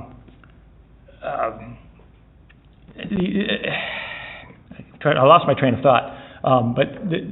There's a young man who I spoke to, the first class I spoke to. He is now a junior at UND. He's going to become an airline pilot someday. His parents decided they wanted to buy him an airplane so he can build time in a less expensive way than paying UND's costs or rental costs. I have allowed that young man to keep that airplane in my hangar free of charge. Worth every penny. My wife and I are so proud of it. So there's value out here that we're not seeing. And I think it's important that we all look at this. To see a young kid who's probably doesn't have the money to fly, and may never have the money to fly, but they're aspiring to it and get inspired by that. It's so cool. It is so cool. And we can all talk about tax dollars that go places, that nobody else uses, and I'm pretty sure Mr. Solberg knows where I'm going with this. But you guys offer a 2-year tax abatement to new homes in the city of West Fargo. Well, guess what? 3724 26th Street Northwest in Harwood is subsidizing the home building that's going on in West Fargo because those people are the ones bringing the new kids in that we need a new high school for every 4 or 5 years, and somebody else has to make that up. And that's, everybody in the district has to do that. So there's examples of this all the time. But try to see beyond just the nickels and dimes here and see the intrinsic value of this. Thank you. Thank you, Mr. Gus. Are there any additional questions of Bobby or Mr. Gust? I would ask one question. Please. You guys know a lot more about this than I do, obviously. Why don't counties play a larger role in this? Because I'll give you the example. There's farmers in rural Cass County who, when they take their winter vacations, fly out of Hector and whose, you know, aerial applicator probably flies out of West Fargo or Castleton or wherever, and they're not contributing there. It seems to me like this is a perfect opportunity for the county, and my other example, I would, you know, I fly out of Hector, I'd love better parking at Hector. It seems like there's a better opportunity there for the county to play a funding role across these airports than a city by city thing. Cities don't own it. I mean, we do literally, but in every other sense, we really don't. I mean, the people that use it are not necessarily tied to West Fargo. Well, and I get that, but why doesn't the county play a larger role? I think that's kind of a geographical thing. In certain areas, counties do, such as Killdeer Airport did switch over to county funding within the last several years. However, Killdeer is also the only airport in that county. And I believe Langdon did the same sort of thing, where they're the only airport in the county, where Cass County would have Fargo, West Fargo, Kindred, Castleton, Arthur to deal with, and which I don't think their thought process was, how do we fund one and not all of them? I can't speak for the county, that's just what I gathered. I realize that's a tough question to ask. Mr. Gus will acknowledge you. About 40 years ago, when the West Fargo Airport came about, if I understand correctly, the Cass County Commission was proposing a countywide tax for funding Fargo. And if you had your own airport, they weren't going to tax you. And Page has what they call their own airport. It actually belongs to an aerial applicator buddy of mine, Toby McPherson. And they did that so they wouldn't be taxed by the county. And that's, West Fargo decided, instead of being taxed by the county, let's take the money that would go to the county and go to Hector and use it for this airport. Where that went, I don't know. That went away a few years ago. Yeah, and Quite a few years ago. that's how the West Fargo Airport. Yeah. We used to get that money. Thank you, Mr. Gus. I'm sorry, Mayor. Thank you. Any additional questions, Bobby? Well, it's been a great discussion. I do want to state that the first year that I was elected, I got a helicopter ride. That gentleman over there, he called me and invited me, and we flew the Cheyenne River, and we flew all the flooded areas, which was a very bad year, northwest of Harwood and the like, and that was a great service that he invited me to take part in, and I know that our Public Works Director also had flown with us, and that was, to me, it was a real awakening of what we were facing, the water that was coming at us, the flooding.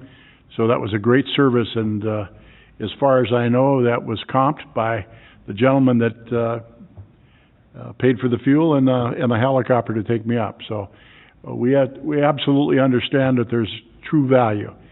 And with regard to Mr. Gust, your family and your participation in this community over the years, Jake and you both, David, unquestionable great contributors to our community. So we thank you all for coming in.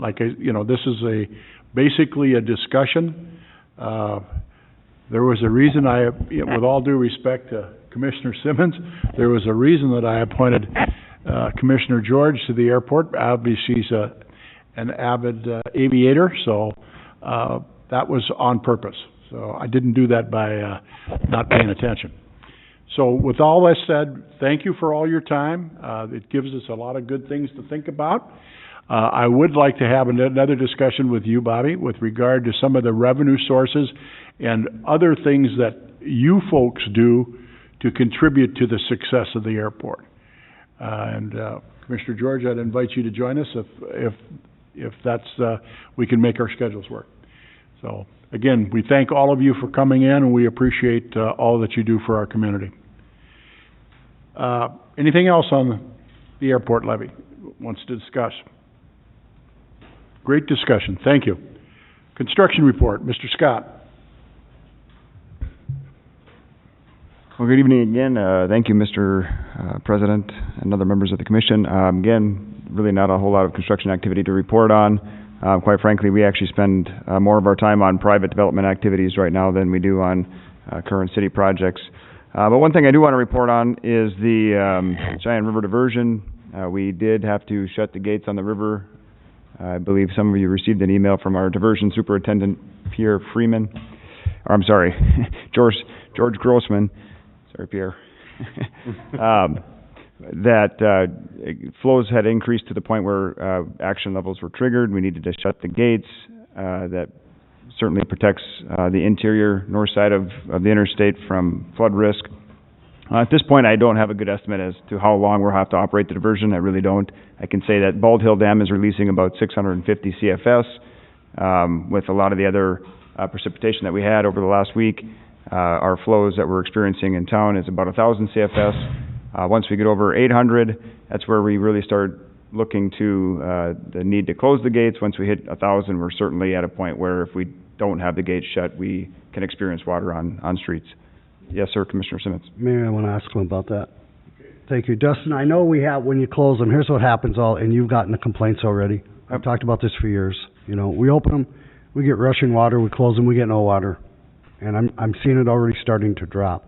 Now, I know we have a valve, a pipe in there a smaller pipe that we can open.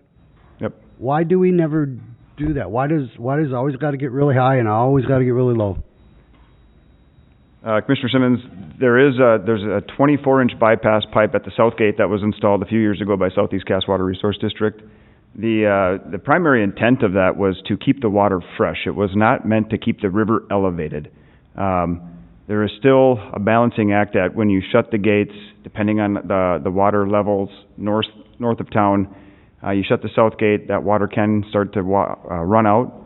If there's a lot of water downstream, then there's less of a drop, if you will, but that really is dependent upon the red, the maple, the rush, and how much water, again, is north of town. We can certainly open up this bypass. We did not this past spring specifically because the north pump station was under construction still. There was only one pump at that lift station that was active, and so to allow more water into our channel, into the river channel, would have put us at a higher risk, and we were only depending upon one pump. Now, at this point, if we do need to operate the diversion for more than a week, we will open up this bypass, but it is not to bring the river up, which, again, if the river is high and we get a rain event like we did on Friday, we're going to have a real tough time trying to drain the interior part of town into the river. It's all gravity fed. So, but again, we can turn this bypass system on to keep the water fresh. We don't want the water to turn stagnant. We had historical issues where we would have algae bloom, we would have complaints on smell, mosquitoes, so on and so forth. And so that's why that bypass was installed, was to keep this water from going stagnant, not necessarily to maintain a certain elevation. Although it will certainly do that, letting water in, it will still. Well, I would just say, of my observation of the Cheyenne, it has gone up, and it has gone down, and it has gone up, and it has gone down. And we've already purchased a couple of properties because of it. It's sinking embankments back there, the one right across, on Elm Street. Remember a few years back, we had to buy that house out? I'm not familiar with the one on Elm Street. I am familiar with a hazard mitigation grant that was used to buy out a house on Francis Street back in 2009. That's what I'm referring to, Francis Street. All I'm saying is that over the years, I've heard a lot of people complain, and I've talked to you many times about this. Yeah. And I could tell you that's what's going to happen if those embankments start going bad, and they already are, and citizens come to us. I fully expect them to sue the city, and I would support them in that fact, because we have not done a very good job. And I'm not talking about high water, I'm talking about just maintaining the water flow, just maintaining it. I mean, we've been up and down for years, and you can go back behind the homes, and you can see how they're all falling in. All the trees are falling in the river. Yep, and we have the same problem, Commissioner Simmons, even on the south side of the interstate. On the south side of the interstate, we get complaints too. The residents are complaining that there's riverbank sloughing. Once you get out of West Fargo, riverbank sloughing is prominent everywhere. It certainly is exacerbated. I certainly field a lot of phone calls. In fact, I spent an hour and a half with a resident today walking in their backyard. And it's difficult. The water goes down within minutes when we close the gates, and it's certainly a big red target. It's easy for the residents to point the finger at, hey, it's operating the diversion. Again, putting in this bypass back in 2017, it wasn't meant to eliminate sloughing. It wasn't meant to maintain a high water elevation. It was meant to solve a problem of dealing with stagnant water. And even if we can get the water up a few feet and maintain that a few feet, I can't sit here and say that that will eliminate sloughing. I can't. No, but it would help. I mean, I'm just saying, all I'm asking is let's watch it a little closer. Yeah, absolutely. We will certainly do that, and in talking with George and Matt, we're gonna look at, maybe there's some things we can work with in terms of, timing gate closures, certain things like that, to try to really minimize the amount of drop in the river. But again, we're kind of at the mercy of Mother Nature, and every time we do have to operate the diversion, there's some unique event and some anomaly. It's not a consistent issue. Last fall, we had to operate the diversion because of a fall flood event. Haven't had that in 25 years.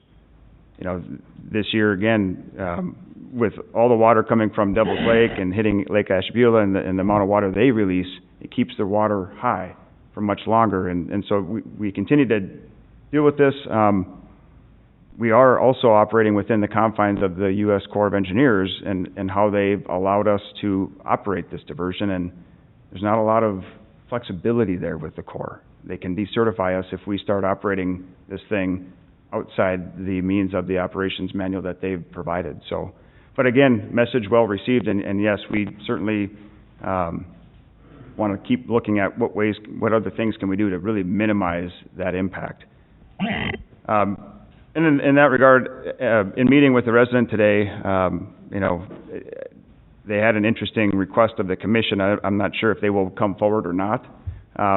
They understand that, from a construction aspect, the city can't come onto private property and do a lot onto their land. But one request they had was, could the city offer a program where they make trees available so that residents can come and pick up trees at a low cost, and they'll plant trees. The more vegetation that can grow along a riverbank, that's more reinforcement. So I just bring that up to share that. I'm not sure if they'll come forward with a request. Maybe we can have some staff level conversations, but I thought that was an interesting request. There's not a lot we can do in terms of buying out properties or constructing things back there. In fact, construction activity is only going to destabilize things. So coming out there with heavy equipment is not a good solution. But I thought that was something worth sharing to the commission. Maybe there's some vegetation that we can provide. So, Commissioner Olson. If we didn't have the diversion, we'd be fighting floods right now, possibly, because in Bald Hill Dam we've had two 3.5 inch rainfalls within a month and a half, and that came down in a matter of minutes. And I have a cabin out there, and I was warned that the lake could come up a foot, so be prepared to move my boats and things like that. So that is the other thing that we I'm well aware of that, Yeah, Commissioner Olson. right. Yeah, I'm well aware of the Yeah. diversion. So So you're right. I mean, it's the lesser of two evils, which is it? It's a balancing act, and I get it where we're at here. And yeah, it'd be nice to keep a constant flow, but like you said, Dustin, Corps of Engineers plays a heavy hand in this, and so does Mother Nature. Apologies, Commissioners. One last thing I forgot to, one way to look at a long-term solution. If you recall back, in November, I think it was, where we had the, FM Diversion Authority representative here, to discuss, the potential ability to remove our gates. That is still moving forward, and if and when the FM diversion is in place and operational, that is the ability for West Fargo to consider removing those gates, and we can return the river back to its natural state of ecology, to say it like Mr. Solberg said it. I think that's a great way to look long-term of avoiding these fluctuations. But again, that's not until the FM diversion is operational, but it is something to look forward to in the long term if we want to get away from the river going up and down as often as it is by a man-made system. So. Thank you, sir. Anything else for us in your report? Nope, that would conclude my report. Thank you. Thank you, Mr. Scott. City Administrator's report, Mrs. Fisk.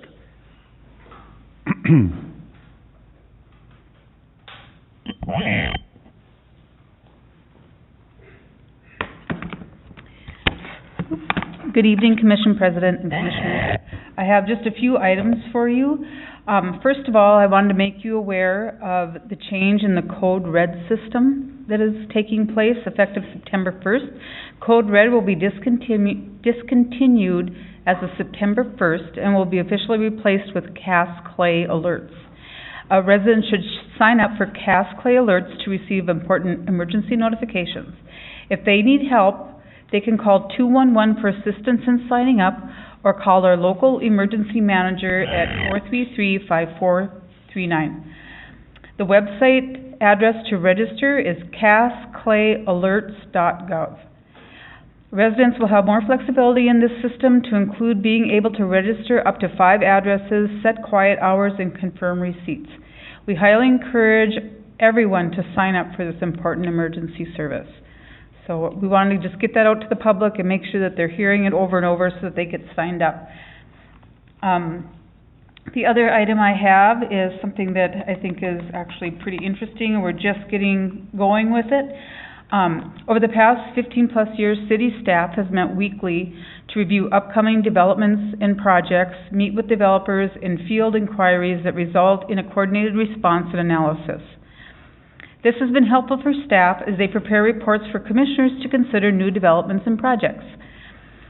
Over the years, the positive aspects of the meeting continue, and staff wishes to ensure that remains regardless of the increased time requirements of our department.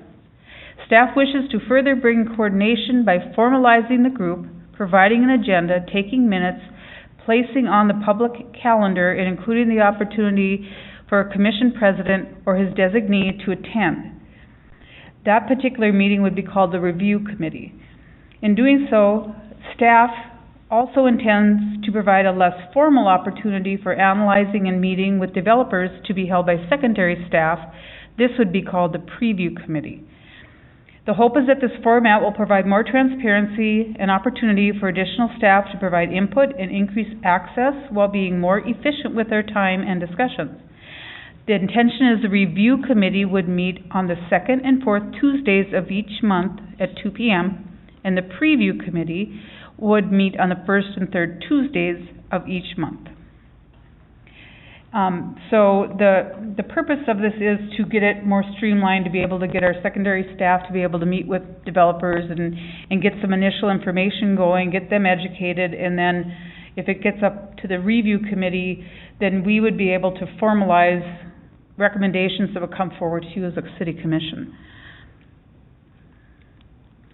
So that's just something to think on. We're just getting going, and we'll keep you posted on that. I also wanted to let you know that due to COVID and the strange school start, our HR department did do a survey of all staff to find out what kind of needs they had, concerns or accommodations they might need because their children are home sometimes and not all, sometimes not. The results were very helpful, and department heads at this point will now be working with their individual staff to see if accommodations are needed, and if they are, what those accommodations are, so that we're allowing people to maybe temporarily change their work hours if they need to be home to teach their children, but yet still need to get their work done, because you can't teach children and work at the same time. I don't believe that works logically. But at any rate, so I just want to let you know that HR is keeping in touch with our staff and trying to make sure that we're at least acknowledging the fact we know it's going to be difficult and it's going to be weird for a while yet, so it's being worked on. The last item I have is the Economic Development Committee that has always met the first Wednesday of the month at 7 in the morning. Will be moved to the first Tuesday of the month at 3:30. And so you'll notice when you get notices about the meeting, or you check into the meeting, that is the new time. That's all I have for today. Do you have any questions for me? Okay. Thank you very much. Thank you, Mrs. Fisk. Do you have any correspondence for us? Yes, I emailed... Sorry about that. I emailed you one piece of correspondence that we received from Minnesota State University in regards to the arts partnership. They received a grant, and it shows in there and in your email the different things that they used for that grant in their university system. So that's the only one I have. Thank you. Thank you. Does any commissioner have any non-agenda items you'd like to bring forward at this time? No? I have just one announcement that I'd like to make, a reminder to the citizens of West Fargo, and that is we have a complete count committee in the city of West Fargo for the 2020 census, and Mrs. Richard is our lead on that, and I would encourage everybody that's listening to this, everybody that's in the room, if you have not completed your 2020 census, to please do so. As we're experiencing this COVID situation in our community, in our state, this is absolutely imperative for future, with whether it's the highway tax funds, whether it's federal grants, federal money, all of those types of things. It will be of great benefit for our community if you're counted. So, on behalf of the Complete Count Committee of the City of West Fargo, I respectfully request that you take the time to fill out your census data and get it in. We need you. Thank you. Anything else on non-agenda items? Hearing none. Commissioner Simmons. Move to adjourn. Commissioner Olson. Second. It's been moved and seconded to adjourn. We stand adjourned. Thank you, gentlemen. Thank you. Oh, it's yours tonight. You'll short for a meeting.